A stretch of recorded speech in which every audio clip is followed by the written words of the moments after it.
Son las 8:17 de la noche. Esto es la rotativa del aire por RPP, La Voz del Perú. Soy Jaime Chincha y los acompaño en el día 102 de la emergencia por el coronavirus. Ya está con nosotros el ministro de Salud, Víctor Zamora, para la entrevista de esta noche.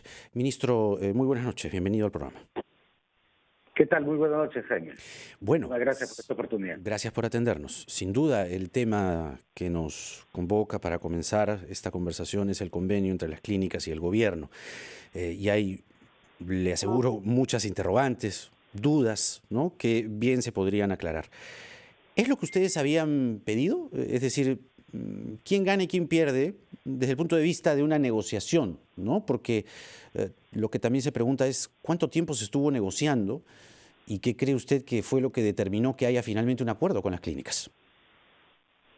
Bueno, yo creo que el gran ganador es la población, porque finalmente hemos podido avanzar en algo que estaba detenido en negociaciones, en varias fases de la negociación, y que nosotros tratamos de impulsar en el mes de abril al sacar un decreto legislativo aprobando justamente el intercambio prestacional, algo que permitiese darle el marco legal a este acuerdo. Ciertamente, ya cuando hemos tratado de implementarlo, teníamos diferencias en lo que a costos se refería. Entonces, eso ha sido tratado en varias oportunidades, porque nosotros no tenemos la misma estructura de costos que lo hacen las clínicas. Algo muy relevante de la negociación del día de ayer fue que en la mesa estaba sentado Salud, el Seguro Integral de Salud y el Ministerio de Economía, todos defendiendo la posición única del gobierno sobre un tarifario basado estrictamente en los costos que maneja el sistema público. Y eso nos permitió tener una fuerza mayor en la negociación con las clínicas, que ciertamente estaban deseosas de participar, pero que no estaban de acuerdo con la estructura de costos planteada, porque ellos esperaban otro tipo de estructura, ¿verdad? Usted les hizo una invocación en la rueda de prensa de ayer diciendo claramente que no deberían lucrar. ¿Cree que el acuerdo finalmente al que se ha llegado, que son 55.000 soles por paciente, ya no es un lucro? Bueno, lo que nosotros creemos, ¿no?, es que en realidad toda la estructura de costos que nosotros tenemos se basa en la atención de pacientes COVID estándar que se hace en los sistemas públicos Salud y SIS. Nosotros usamos precios referenciales para cada uno de ellos, incluido lo de los medicamentos. Ha habido diferencias en los precios que ellos utilizan y finalmente hemos llegado a un acuerdo. La invocación para la mesa de negociación la hicimos también al inicio de la misma, ellos estuvieron de acuerdo que el objetivo último de esa negociación en esta fase era el bien común. Teníamos que sumar esfuerzos para atender a nuestros pacientes que estaban duramente golpeados por la epidemia. Lo fue resaltado por el monseñor Carlos Castillo, también por el doctor Max Cárdenas del Acuerdo Nacional, Max Hernández, que estuvieron de testigos de esta fase de negociación y de acuerdo feliz, creo que para todas las partes. ¿Cree usted que el hecho de que el presidente haya mencionado el artículo 70 de la Constitución es lo que terminó convenciendo a las clínicas de aceptar pacientes COVID pagados por el gobierno? Ciertamente el liderazgo del presidente y la mención a nuestra Constitución catalizó el proceso y sirvió para darle el empujón final para llegar a firmar ese acuerdo. ¿Fue parte de la estrategia? Digamos que fue un elemento muy importante porque nos hizo nuevamente regresar a la mesa de negociación, ver lo importante que era que esta tuviera un efecto positivo de cara al país. Jaime, finalmente, los que estábamos sentados en la mesa, ambos perdíamos. Reputacionalmente, las clínicas estaban como estaban y el sector público también, porque no podíamos procesar un acuerdo después de tantas semanas de haberlo aprobado por ley. ¿Este acuerdo es obligatorio? Se lo pregunto porque algunas luces nos ha dado el jefe del SIS durante el día, que aparentemente el acuerdo entre las clínicas y el Estado no sería obligatorio, porque cada clínica, pregunto, tiene que firmar un acuerdo en particular, no es la asociación de las clínicas y esto va inmediatamente o tiene efecto, mejor dicho, en todas las clínicas? Explíquenos bien eso, por favor.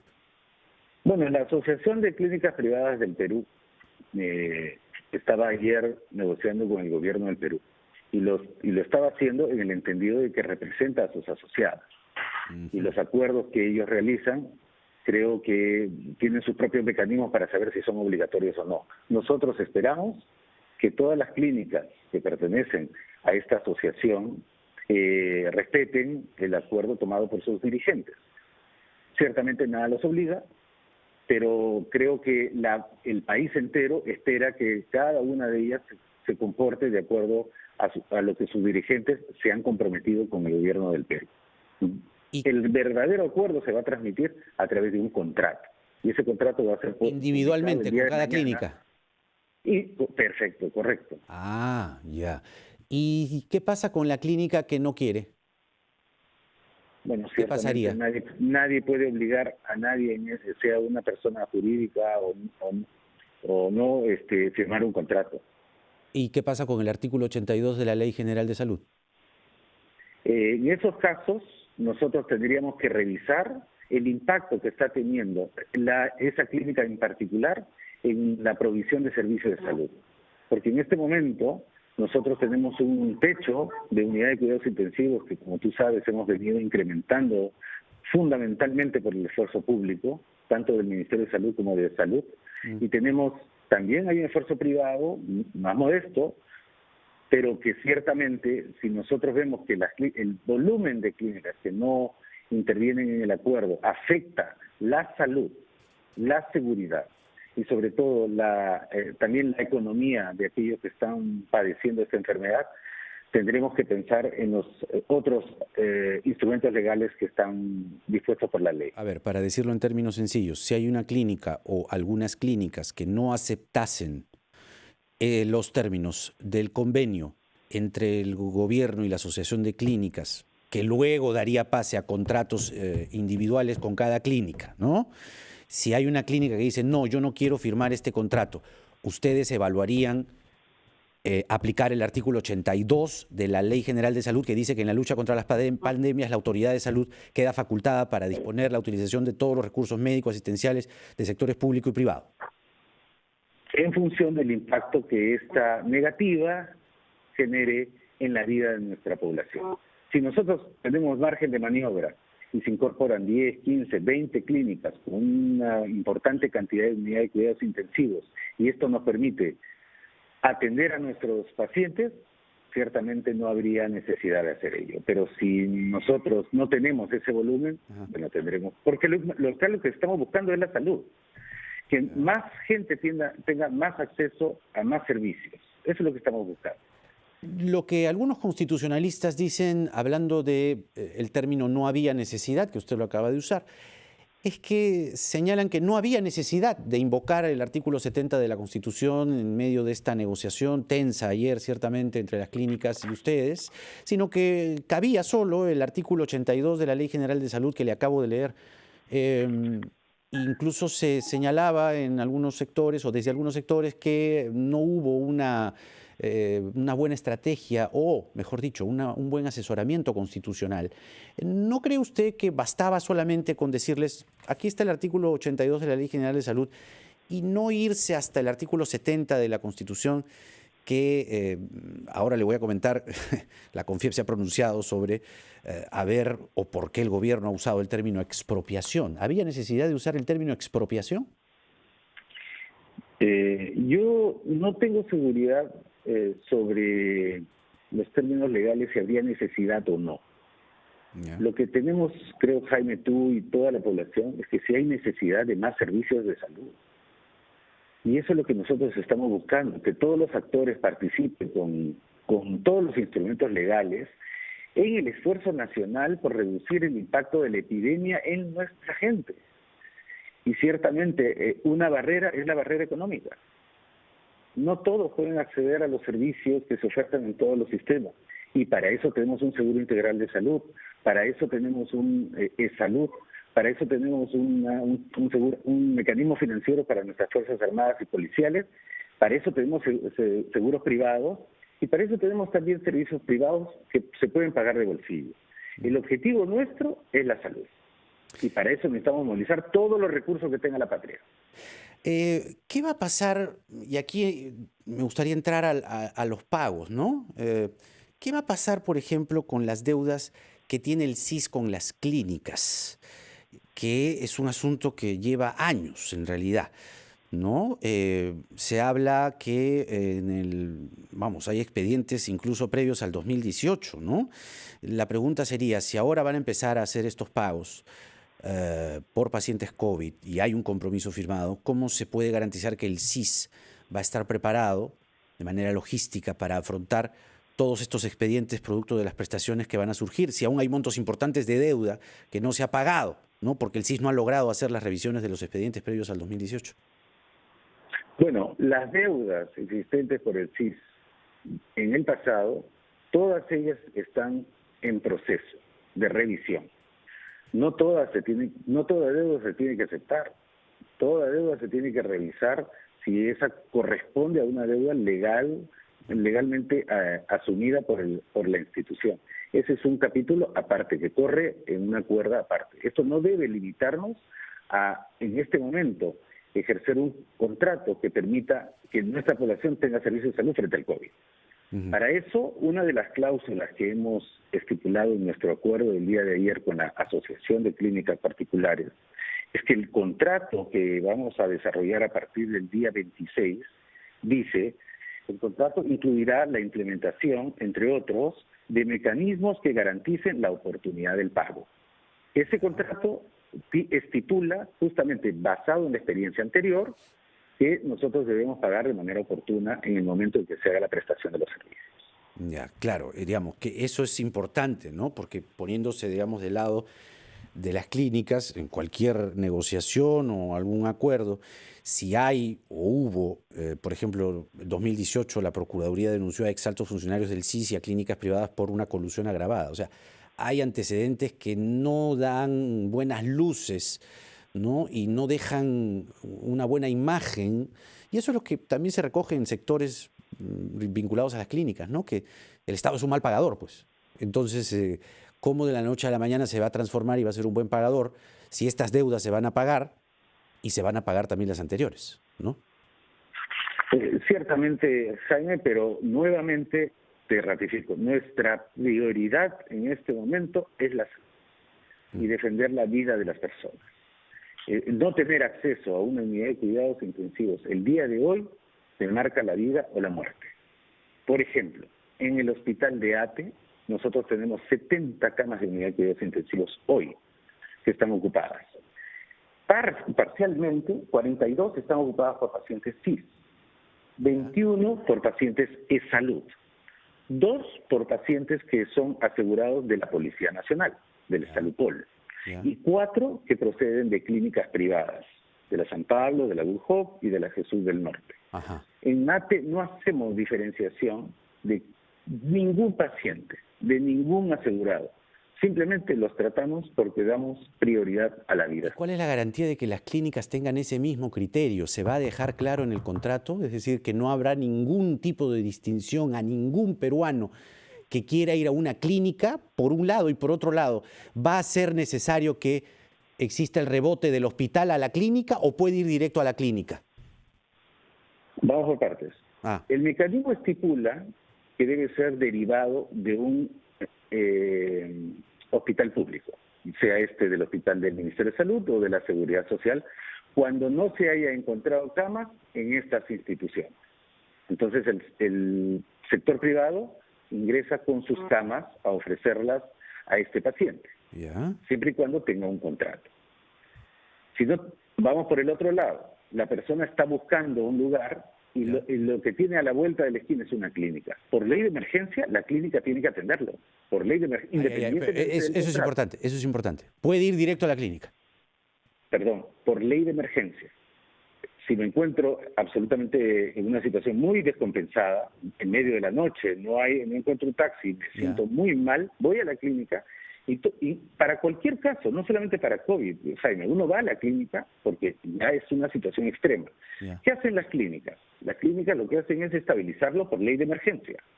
te estabilizan, salvan la vida en ese momento y te derivan a tu hospital donde te va a continuar tu atención. Yeah, Eso va a continuar de la misma manera, eso no cambia. yeah. Sin embargo, si en el momento en que uno quiere derivar a este paciente, que es COVID, no hay cama en salud, no hay cama en el Ministerio de Salud, y si hay cama en esa clínica, que además tiene un contrato vigente, entra al servicio de esa clínica. Pero el mecanismo primario, para que quede claro, es que es el Ministerio de Salud y la Seguridad Social, que no tuviesen cama, derivan a los pacientes a las clínicas privadas que están contratadas para ello. Necesariamente tiene que pasar por la clínica entonces, perdón, por el hospital público. Y si el De hospital preferencia, público dice, señor, no tengo camas aquí, vaya a la clínica A, vaya a la clínica B. Sí, eso está estipulado en una de las cláusulas, el Ya. contrato. Porque el yo había contrato- entendido de su declaración en la mañana que podía ir a la clínica directamente sin necesidad de pasar por este trámite engorroso de Lo que me pasa estoy ahogando y voy al hospital y de ahí si el hospital me dice, entonces ahí hay minutos que se pierden, usted es médico, ¿sabe, no? O Claro, sea, lo que pasa está la vida ahí de por medio. Lo que pasa es que este contrato está justamente para las personas que están en un estado crítico, ¿no? Ya. Y si está en un estado crítico, voy a la clínica que está a la vuelta de la esquina, porque esos minutos hacen la diferencia entre la vida y la muerte. Claro. Permítanos ir a una brevísima pausa, ministro. Todavía tenemos algunas consultas que hacerle. La CONFIEP se ha pronunciado hoy, así que nos gustaría sus reacciones. 2 minutos y regresamos. Estamos conversando con el ministro de Salud, Víctor Zamora, aquí en RPP, La Voz del Perú.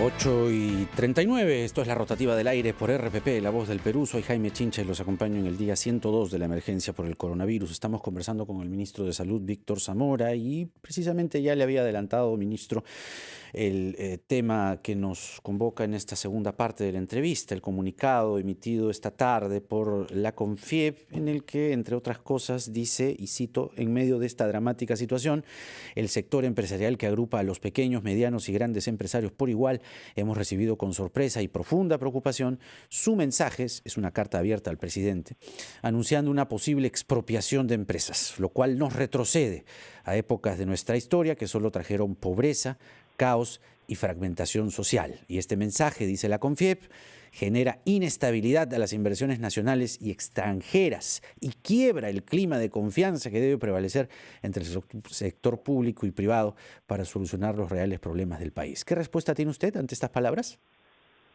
Bueno, yo soy muy respetuoso de las opiniones de todos los actores en la sociedad. Con la CONFIEP nos vincula una muy estrecha relación durante toda la epidemia.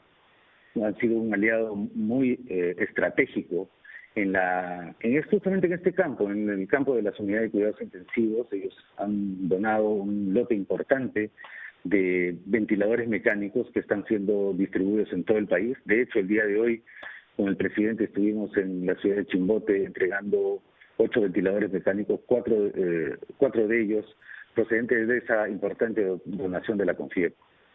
Pero sus opiniones son bienvenidas, valoradas. Pero que quiebre el clima de confianza que debe prevalecer entre el sector público y privado son palabras gruesas, ¿no?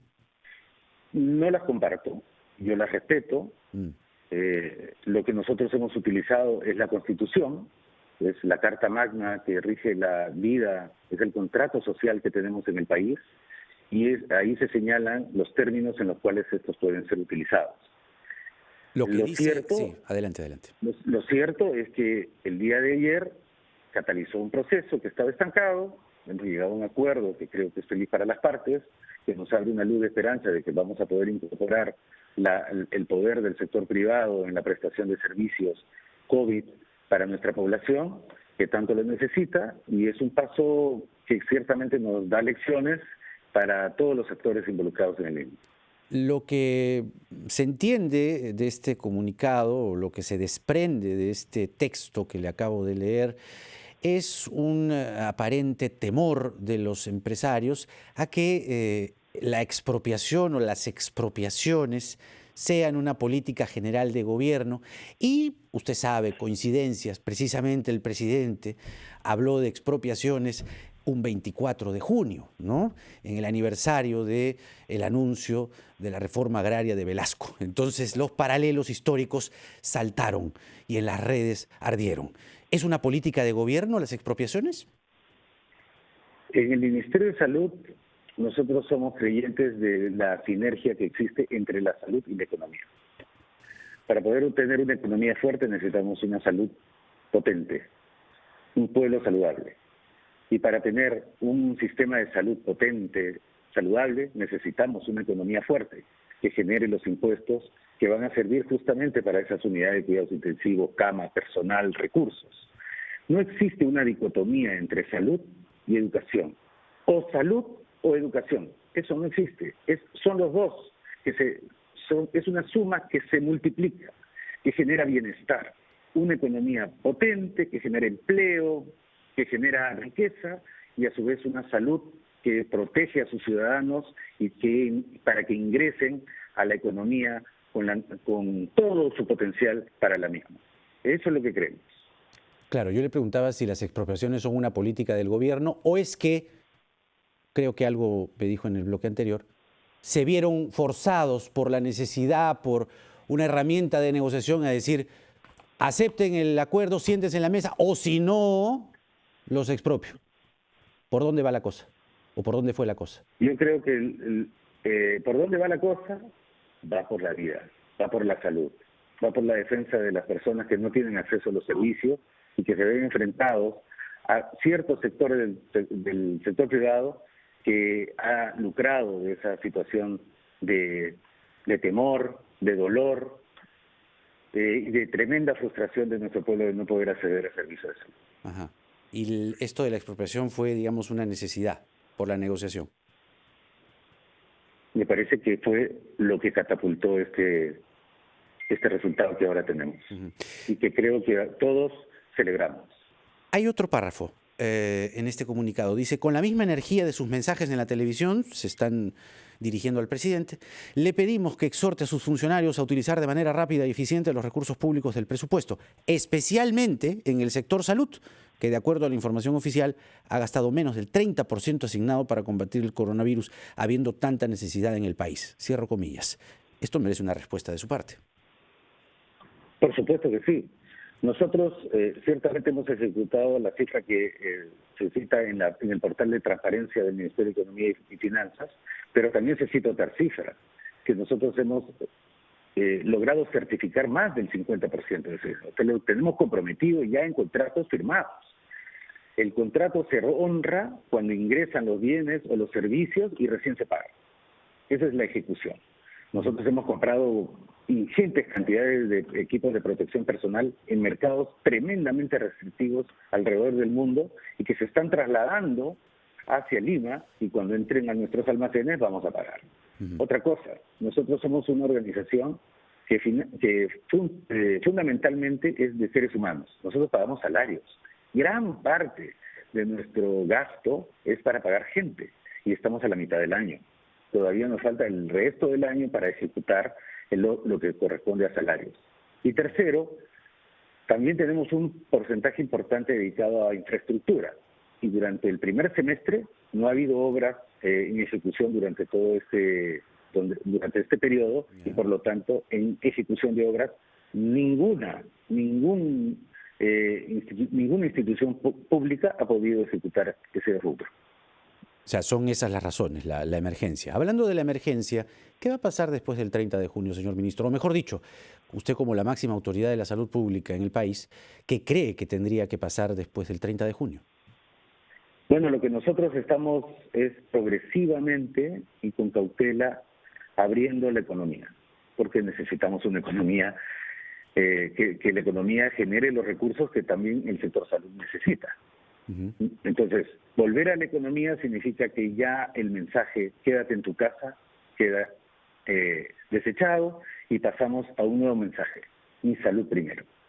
Ya que voy a salir a buscarme un empleo o a trabajar o a hacer alguna actividad fuera de mi casa, lo que tengo que hacer es cuidar mi salud. ¿Cómo la cuido?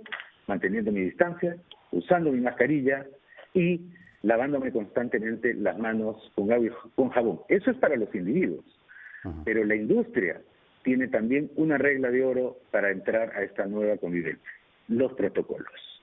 Los protocolos que van a servir para proteger a sus trabajadores y para proteger a sus usuarios, sean estos restaurantes, tiendas, centros comerciales, mercados, etcétera. Ellos tienen que implementar los protocolos para defendernos de lo que hemos ganado. Ajá. Hemos ganado con nuestra conducta en estos primeros 3 meses, hemos salvado 145.000 vidas, Jaime. Con el martillazo y las distintas medidas de control social, hemos evitado una catástrofe en este país.